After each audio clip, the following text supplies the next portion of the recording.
बाबा की छत्र छाया में आकर हम सभी सेफ हो गए, परंतु साथ साथ हमारी श्रेष्ठ स्थिति, हमारा प्योरिटी का बल हमें और सेफ करता है। सेफ माना सुरक्षित। हमारी स्थिति, बाबा का साथ, प्योरिटी का बल,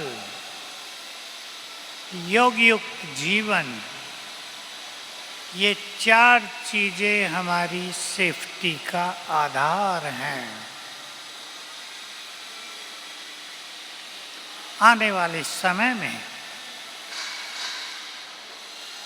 इस संसार का जो कुछ हाल होगा, उसमें बाबा के बच्चों को, जो पुराने हैं और अच्छे योगी हैं, वो ध्यान से सुन लेंगे। बाबा के बच्चों को मास्टर विश्व रक्षक बनकर दूसरों की भी रक्षा करनी होगी। जो बहुत पवित्र आत्माएं होंगी, जिनका योग बहुत अच्छा होगा, जिनकी बुद्धि स्थिर हो गई होगी, जिन्होंने लंबा काल सुंदर स्थिति में ब्राह्मण जीवन व्यतीत किया होगा,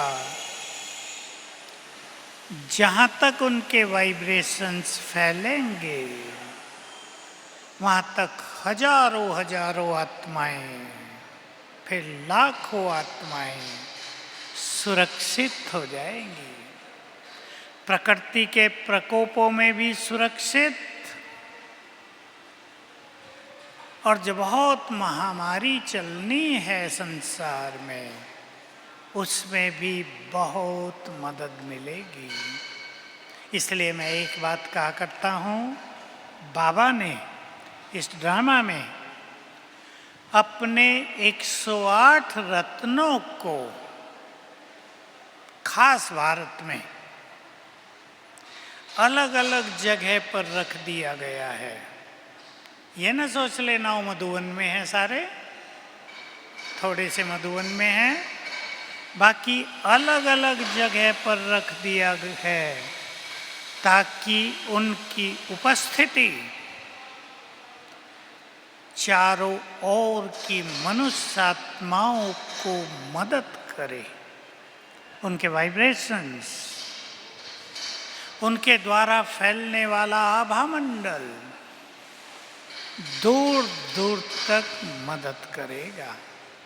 और आप अनुभव करेंगे, एक गांव में अगर एक बाबा का बच्चा बहुत महान आत्मा है, तो उसकी उपस्थिति वहाँ के लोगों को कई तरह की राहत देगी।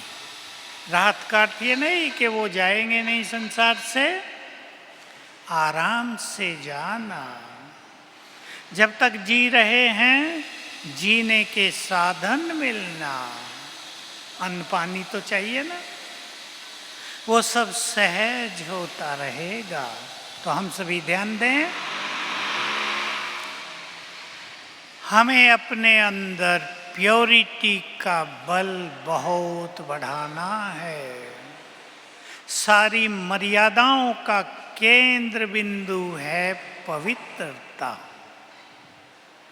उसी के लिए दूसरी मर्यादा है भोजन की। मैं ये बात इसलिए कह रहा हूँ क्योंकि आप गृहस्थ में हैं और आपको संबंधों में इधर उधर जाना पड़ता ही है। बहुत जगह आप ये भी नहीं कह सकते हम ये भोजन नहीं खाएंगे। ऐसे में क्या किया जाए?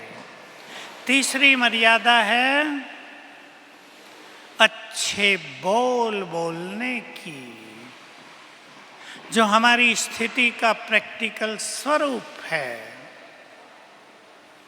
मैं कईयों की बातें सुनता हूँ। एक माता का केस आ रहा था कल, 25 साल से ज्ञान में, पर क्रोधपति, समझ गए ना भाषा, अति क्रोध पति और एक लड़का है, क्रोध में कहती है इस घर से निकल जाओ, ये मेरा घर है। ऐसा व्यवहार करती है, दोनों की नींद खत्म कर दी। और मुख्य बात, उसको ये पता ही नहीं कि वो कुछ गलती कर रही है। बहुत बड़ी कमजोरी मनुष्य की, जिसे ये पता न हो कि वो स्वयं क्या गलती कर रहा है। तो ये हमारी तीसरी मर्यादा है, बोल। शास्त्रों में आप जानते हैं, श्री राम को मर्यादा पुरुषोत्तम दिखाया गया है। वनवास का ऑर्डर होने के बाद भी उसने कैसा व्यवहार किया, कैकेयी से भी, सबसे वो उसकी श्रेष्ठ मर्यादाओं का प्रतीक रहा। अपने सद्गुणों का त्याग नहीं किया और जो कुछ हुआ उसको स्वीकार कर लिया। दो मर्यादाएं और जो आप सब अच्छी तरह जानते हैं, अमृत वेले की और मुरली की। मैं 5 ही लूंगा बस, बाकी तो बाबा ने सारी दिन की बातें सुनाई हैं हमें। व्यवहार में आओ तो कैसे आओ, एक दूसरे को देखो तो किस दृष्टि से देखो, व्यर्थ न सुनो, वो सब तो बहुत सारी बातें हैं। पहली मर्यादा प्योरिटी की, और जैसा मैंने कहा, प्योरिटी है केंद्र बिंदु, जिसके चारों ओर ये मर्यादाएं घूम रही हैं। और इस तरह इसको जान लें, सेंटर में जाकर मुरली का सुख लेना, वो ऑनलाइन मुरली सुनने से 10 गुना ज़्यादा है। क्योंकि मुझे दोनों के अनुभव हैं। कोरोना में हमें मना कर दिया था, जो बड़ी आयु के हैं वो क्लास में नहीं जाएंगे। साल हमने टीवी पर मुरली सुनी, हालांकि मैं तो बहुत अच्छी स्थिति में होकर सुनी, लेकिन क्लास में बैठकर योगयुक्त होकर, एकाग्रचित्त होकर, सुंदर वाइब्रेशंस में बैठकर मुरली सुनना, उससे रोज आत्मा में बल भरता है। देखो मुरली से क्या क्या भरता है। मुरली सुखदायिनी है। सवेरे आप वहां जाएंगे, सुख लेकर घर आएंगे। मुरली से विचार महान बनते हैं। आप जिन विचारों से केंद्र में जाएंगे, उनसे महान विचार लेकर घर में आएंगे। मुरली जीवनदायिनी है। आपको न जाने किस बात का समाधान मिल जाए। और मोस्ट इम्पोर्टेंट बात, मुरली जब सुनने हम जाते हैं, बाबा की एक बार की बात बता दूं। अव्यक्त बाबा ने कहा, बाबा ऊपर बैठकर बच्चों को देखकर खुश होता है जब सवेरे सवेरे 6 बजे, 6:30 बजे बच्चे डायरी पेन लेकर, कोई साइकिलों पर, कोई एक्टिवा पर मुरली सुनने जा रहे हैं। बाबा को भी लगता है इनका मुरली से कितना प्यार है।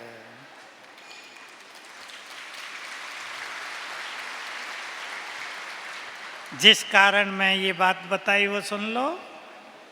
जब हम वहाँ जाते हैं मुरली सुनने, सेवा केंद्र में, तो बाबा का स्पेशल सकाश, उसका बल हमारी ओर आता है। इसलिए इस मर्यादा का ध्यान रखें। और 5वीं बात सुन लें, मुरली सुनने आप सेंटर पे जाएंगे, जल्दी उठेंगे, तैयार होंगे, और नहीं सुनने जाएंगे तो लेटे लेटे ही सुन लेते हैं, टीवी पे तो चल रही है ना, खाते खाते सुन लेते हैं, नहाते नहाते सुन लेते हैं, सुस्ती आएगी। ये बहुतों के अनुभव हम भी देखते हैं और आप में से भी हजारों के होंगे ये अनुभव। चुस्ती। अमृत वेले की मर्यादा पे आ जाएं।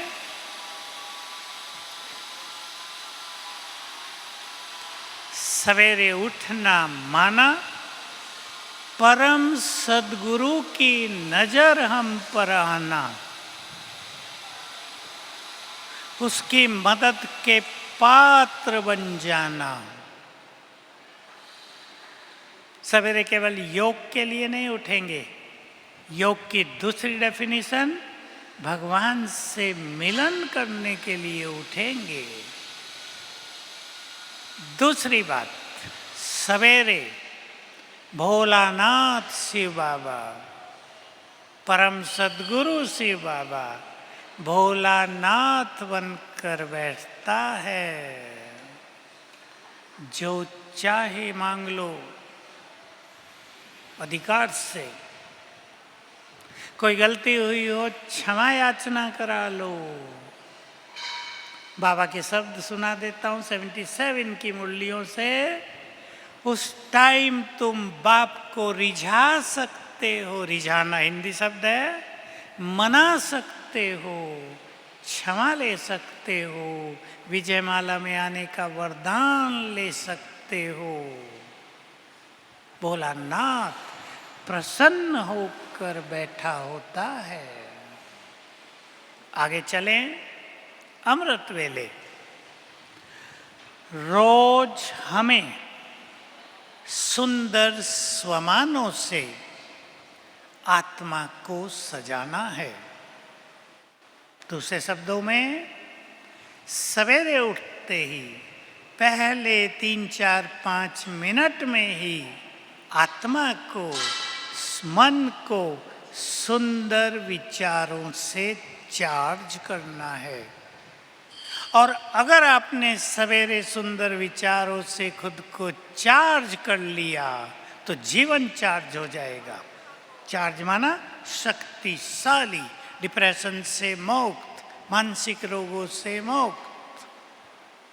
जिनको कोई भी मानसिक रोग उभर रहा हो, किसे कहते हैं मानसिक रोग? नींद अच्छी नहीं आती, ध्यान से सुन लेना, ये बढ़ रहा है। एक चिंता हो गई, हटती ही नहीं है।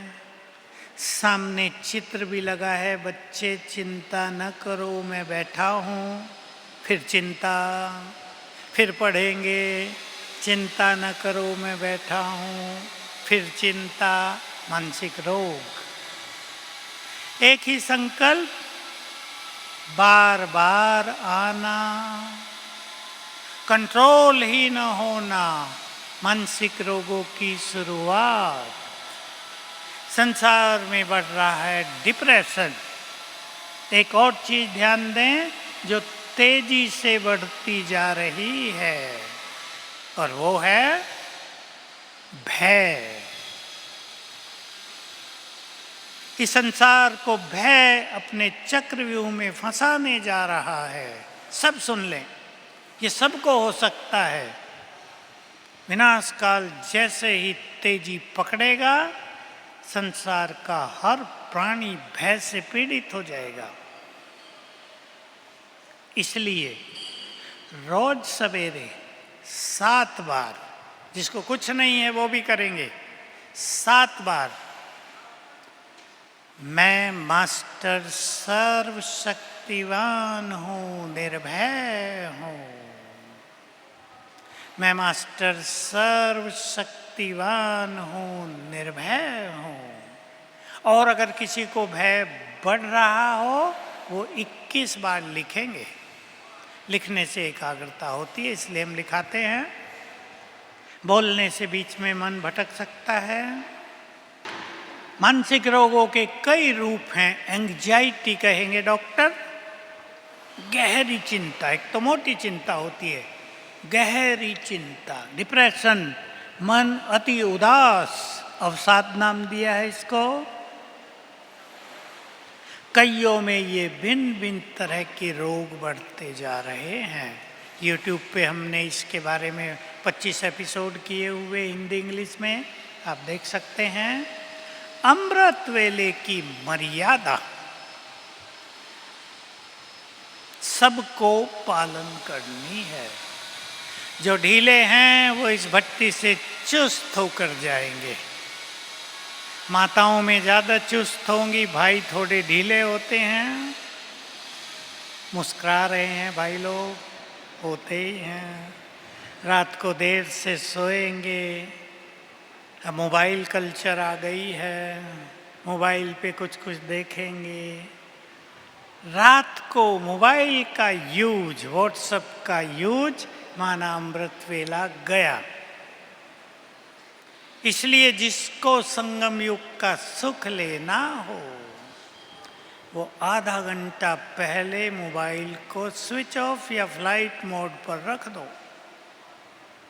अपने घर में मर्यादा बना दो। कई माताओं ने बना दी है, बच्चों को भी कहते हैं आप बस 9:30 बज गए, मोबाइल का काम बंद। पढ़ना ही है उनको, ठीक है, लेकिन बच्चे पढ़ते पढ़ते इधर उधर चले जाते हैं। मोबाइल में बहुत किचरा भरा हुआ है। हमारी एक बड़ी दीदी कहा करती है, एक ने तो इसको नाम दिया है ये मोबाइल बड़ा गुंडा है। वो दीदी विदेश में रहती है। दूसरे ने नाम दिया ये बड़ा बदबूदार डस्टबिन है। अच्छी चीज़ें बहुत हैं, हम भी प्रयोग करते हैं। एक सुंदर मैसेज सारे संसार में फैलाया जा सकता है। एक सुंदर क्लास सारे संसार को भेजी जा सकती है। अमेरिका में फ़ोन करना हो आधा मिनट भी नहीं लगेगा। सुख बहुत है, लेकिन मिसयूज, चाकू का भी तो बहुत सुख है ना। मिसयूज कर लो, गड़बड़ हो जाए। तो सवेरे बहुत सुंदर अनुभवों से उस समय को व्यतीत करना है। विधि सुन लें थोड़ी सी। बाबा से बातें अवश्य करनी है। बाबा को शुक्रिया अवश्य करना है। आप में से जो होमवर्क करना चाहें 10, 12, 15, 16 बातें लिख लो जो बाबा से हमें मिली हैं। उदाहरण दे रहा हूं, बाबा आपने सच्चा ज्ञान देकर हमारे जन्म जन्म के अंधकार को मिटा दिया, आपको बहुत बहुत शुक्रिया। आपने आकर हमें सच्ची राह दिखाई, हमारा सोया हुआ भाग्य जगाया, हमें तीसरा नेत्र प्रदान किया, हमें स्वदर्शन चक्रधारी बनाया। आपको कोटि कोटि धन्यवाद। हमने तो कभी सोचा भी नहीं था कि इस तरह आप हमारे पास आ जाओगे। हमने तो कभी सोचा भी नहीं था कि आप हमारे घर में मेहमान बनकर आ जाओगे। हमने तो स्वप्न भी नहीं देखे थे कि स्वर्ग की सौगात हथेली पर रखकर आप हमारे लिए लाओगे। आपको बारंबार शुक्रिया। आप 2 मिनट कर लो और देखो मन बाबा के प्यार में कैसे मगन होता है। और ये प्यार की मग्न अवस्था चित्त को एकाग्र कर देती है। मग्न अवस्था का बहुत महत्व है। मन का भटकना शांत, चित्त एकाग्र। और बाबा ने कहा है रोज सवेरे एक बार प्रभु प्रेम में मग्न हो जाओ। चाहे 3 मिनट के लिए ही देखो आनंद, सारे व्यर्थ संकल्प समाप्त हो जाएंगे। तो सवेरे बाबा से रूरिहान करनी है, शुक्रिया, और बहुत सारी बातें शुक्रिया की, आपने आकर हमें सुख भरा जीवन दिया, आपने आकर दृष्टि देकर हमारी जन्म जन्म की भक्ति की थकान मिटा दी, आपने प्यार देकर हमें दुखों से मुक्त कर दिया, आपका साथ पाकर हमारी जीवन की यात्रा सरल हो गई। आपको कोटि कोटि बार शुक्रिया। आप फील करेंगे बाबा ने मुझे गले से लगा लिया है।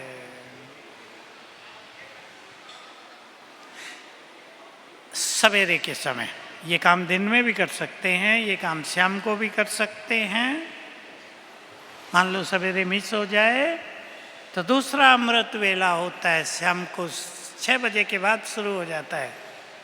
6:30 से 7:30, 8 तक का समय भी इस सृष्टि में बहुत सुंदर होता है। 6:30 से 7:30 का विशेष, प्रकृति में पुनः चेंज आती है, सूरज ढलता है, दिन खत्म होता है, रात शुरू होती है, प्रकृति विशेष रूप से शांत होती है। फायदा उठाएंगे। सवेरे 2 बार परम धाम में जाकर बैठना,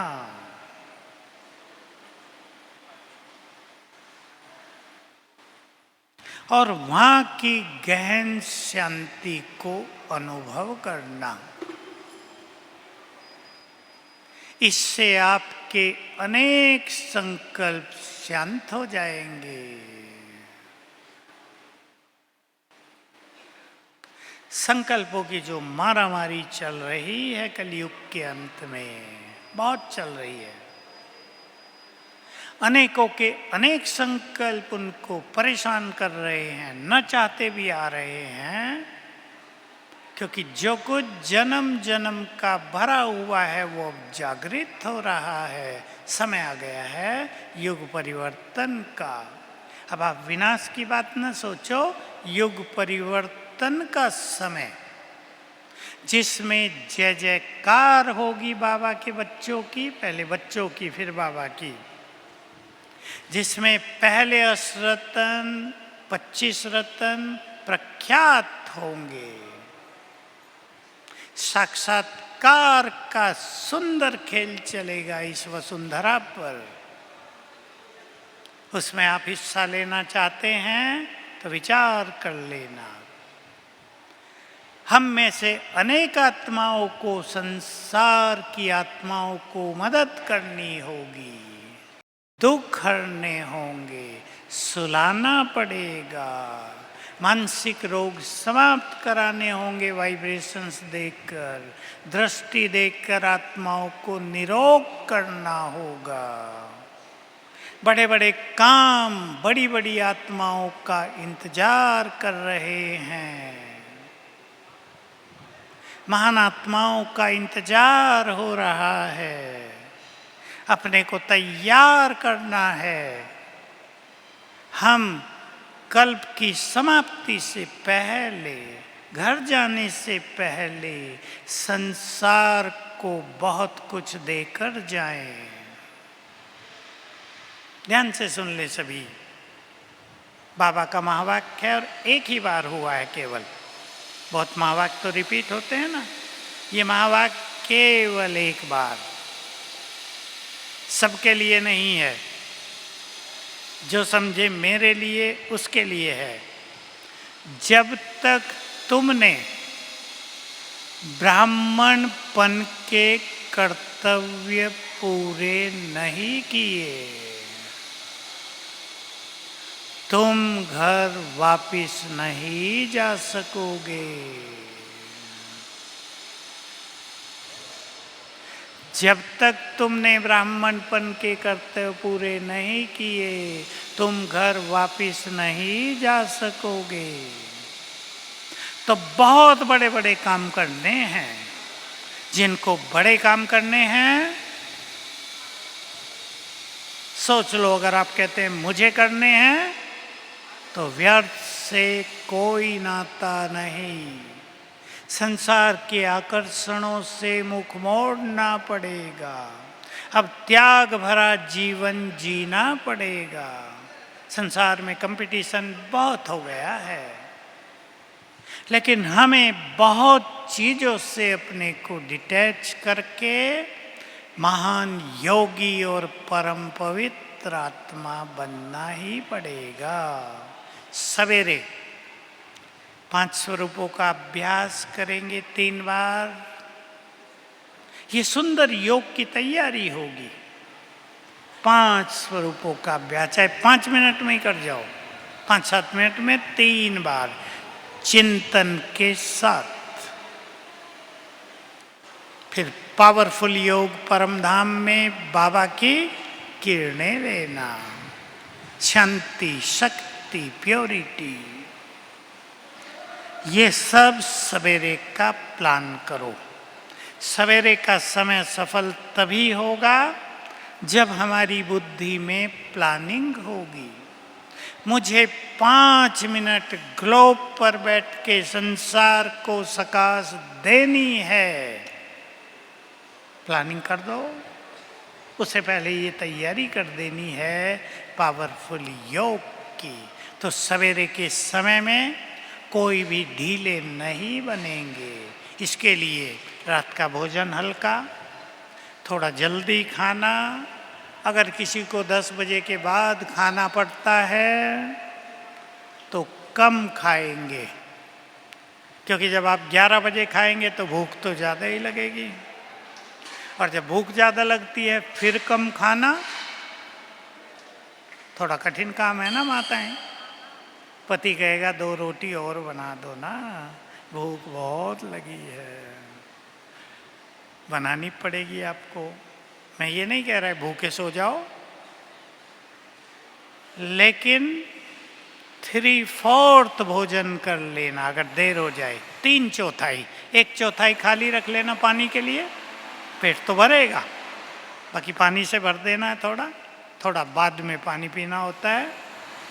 तो सवेरे का समय सफल माना जीवन सफल।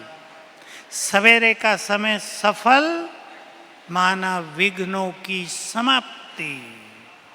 अंडरलाइन कर लें आप। जिसके घरों में विघ्न आ रहे हों, बीमारियों के विघ्न, कोर्ट केस के विघ्न, पुलिस के विघ्न, बच्चों की ओर से विघ्न, धन के विघ्न, किसी ने पैसा ले लिया हो दे ही नहीं रहा हो, अपनों से विघ्न। कलयुग के अंत में सबसे बड़ी बुरी बात हो रही है, अपनों से विघ्न, तंत्र मंत्र के विघ्न, ब्लैक मैजिक के विघ्न। सवेरे ही योग के बाद, चाहे 6 बजे करो, 5:30 करो, विघ्न विनाशक योग सभी को 15 मिनट से आधा घंटा अवश्य करना है।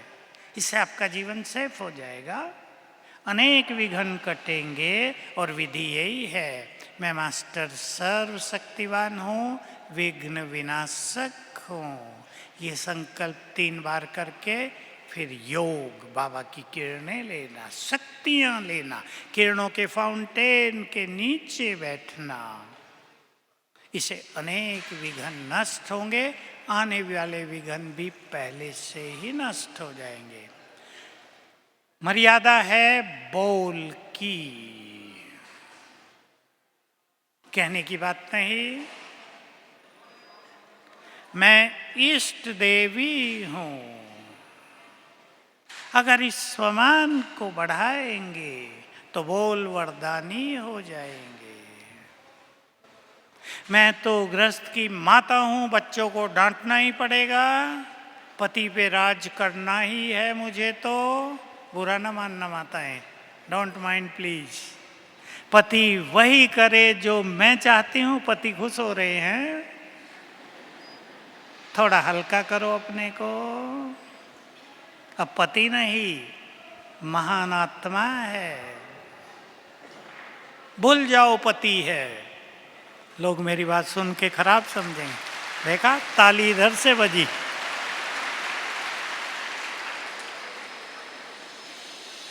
मैं सीधा ही बोल रहा हूं, पति नहीं, महान आत्मा है। हमारे घर में पुण्यात्मा है ये। जैसे हमें अपनी स्थिति का ध्यान रखना है, वैसे ही बुद्धिमानों को दूसरों की स्थिति का भी ध्यान रखना है। मैं भाइयों को भी कह रहा हूं, जो बुद्धिमान हैं उन्हें ये ध्यान रखना है, मेरे बोल से, मेरे व्यवहार से किसी की स्थिति बिगड़ न जाए। ऐसा ना हो मैं इतना कटु बोल दूं कि किसी को नींद ही ना आए। जो दूसरों की नींद खराब करेंगे, बोलो आगे, उनकी नींद, मैं खराब शब्द नहीं बोलता, उनकी नींद सुखदायी नहीं होगी। बुरे स्वप्न आएंगे, डरावनी बातें आएंगी, बीच बीच में उठते रहेंगे। इसलिए बोल, बाबा के शब्द तो आप जानते हैं, मुख से अमृत निकले। और वो ज्ञानी ही कैसा जो बुरा बोलता रहे, वो ज्ञानी क्या जिसके मुख से गालियां निकलती रहें, वो ज्ञानी कैसा जिसके मुख से दूसरों को दुख देने वाले वचन निकलते रहें। उन्हें तो अपने को ज्ञानी मानना ही नहीं है। बाबा ने कहा था एक बार, बाबा हंसाते भी हैं और शिक्षा भी देते हैं। कई बच्चे तो क्रोध करते हैं, कहते हैं बाबा बात ही ऐसी थी, अगर आप भी वहां होते आपको भी गुस्सा आ जाता। कईयों की तो गुस्से में बोल की आवाज वतन तक पहुंचती है। पोल्यूशन हो जाएगा दुनिया में। इसलिए हमारे बोल ऐसे हों जिनको सुनकर भगवान भी आनंदित हो जाए। वाह मेरी महान आत्माएं, वाह। हमारे बोल ऐसे हों जो दूसरों के दुखों को समाप्त करते चलें। हमारे बोल ऐसे हों जो मुर्दे में जान डाल दें। समझ गए ना, मुर्दे में जान डालना? सभी ध्यान देंगे, भाई भी बोल, क्योंकि आप दोनों के बोल, क्रोध, खराब बोल और क्रोध आपके बच्चों पर बहुत बुरा असर डालता है। मेरे पास आपके बच्चे आते हैं, बचपन से ही मम्मी पापा को लड़ते ही देखा है। हमारे सिर पे कभी प्यार भरा हाथ पापा ने फेरा ही नहीं है। खुशी गुम हो गई है। ऐसे बच्चों की खुशी गुम हो गई है। जीवन में एक वैक्यूम है, एक मिसिंग है, एक अभाव है। माँ बाप का प्यार बच्चों की पालना है। आप ये ना सोचो आप उन्हें मक्खन खिला रहे, शहद खिला रहे, वही पालना है। माँ बाप का प्यार, उनका दुलार बच्चों के विवेक का, उनके चरित्र का, उनकी पर्सनालिटी का बहुत बड़ा विकास करता है।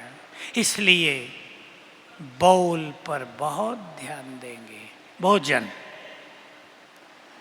आप घरों में तो अच्छा बनाते ही होंगे। एक बहन की कहानी आई, लंबा समय से लहसुन प्याज का त्याग करते हुए अभी किसी डॉक्टर ने कह दिया प्याज खाओगी तो बीमारी ठीक हो जाएंगी, प्याज खाना शुरू कर दिया। भगवान ने कहा नहीं खाओ, वो भूल गई। ऐसे छोटे ज्ञानी नहीं बनना है। नियम माना नियम। आप में से ही कई माताएं होंगी, मैं माताओं की बात कर रहा हूं, जो अपनी मर्यादाओं को तोड़ती ही नहीं, चाहे लोग गाली दें या कुछ भी करें। भाइयों को कहीं जाना है, सात्विक भोजन तो लेना ही है, पर लेना पड़ता है। आप अपनी बहन के पास चले गए, वो कहेगी मेरा एक बार तो थोड़ा खा लो, आप उसके भोजन की इंसल्ट भी नहीं करेंगे। अपने ढंग का भोजन चुनकर, उसे दृष्टि देखकर 7 बार संकल्प करना, मैं परम पवित्र आत्मा हूँ। भोजन संपूर्ण रूप से पावन बन गया। माताओं को भी कहीं ऐसे खाना पड़ जाए, आप अपनी माँ के घर ही गई हैं, थोड़ा बहुत लेना है, इस तरह लेंगे। माताओं को एक बात और कहता हूँ, सबकी बात नहीं है। एक माता का अपनी बहू से बहुत झगड़ा, माँ ज्ञान में बहू नहीं है। किस बात पे झगड़ा? बहू मेरा भोजन छू देती है, और लड़ाई शुरू। अब वो बच्चे ज्ञान में चलेंगे क्या, सोच लो। मैंने कहा अगर बहू के छूने से तुम्हारा भोजन अशुद्ध हो गया तो तुम 2 बार छू दो।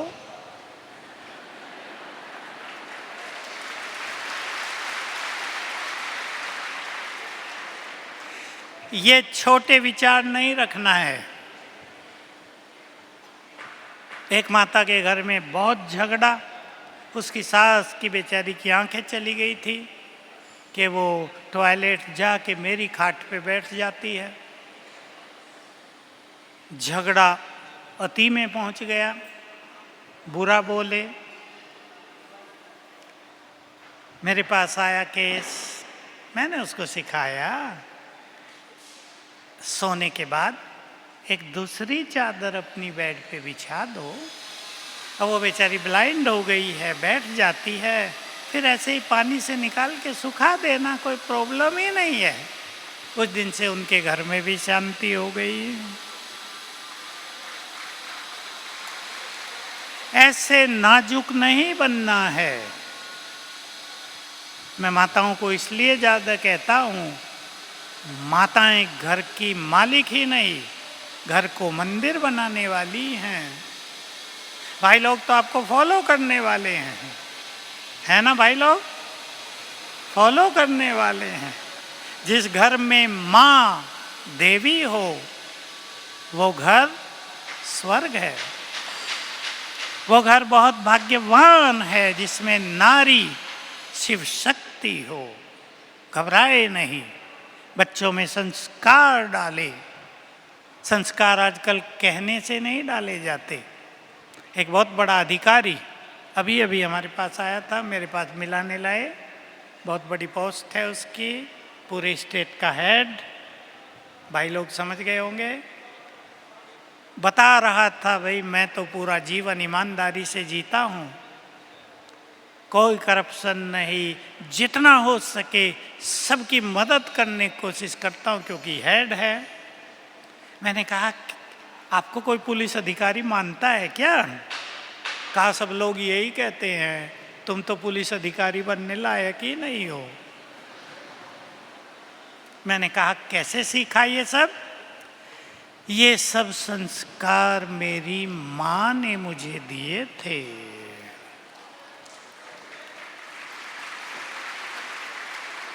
और इतने मजबूत दे दिए कि मैं स्टेट का हेड हूं, तो भी मैं उनसे कोई कंप्रोमाइज नहीं करता।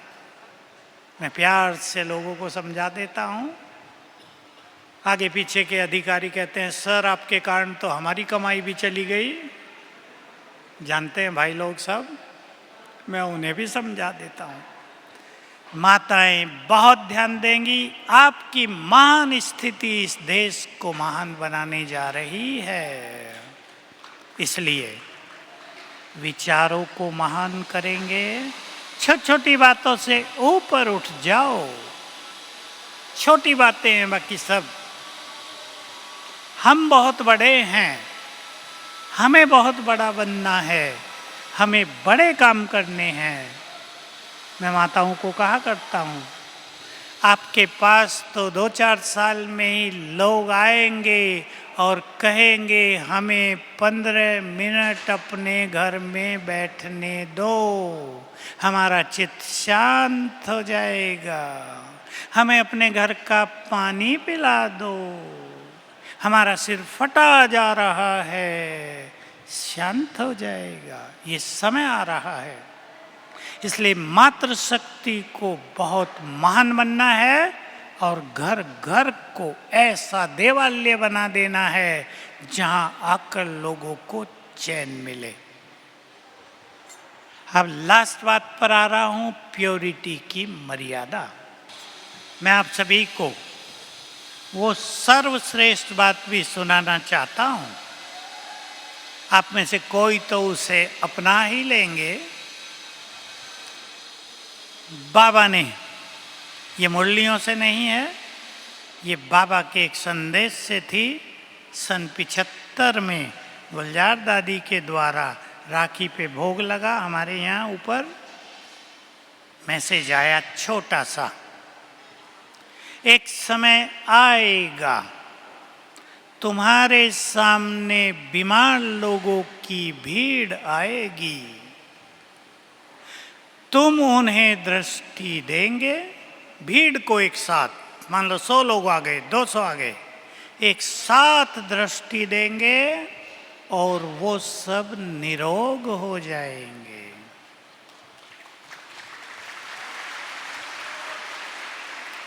लेकिन ये काम उनको उनके द्वारा होगा जो संपूर्ण निर्विकारी बनेंगे।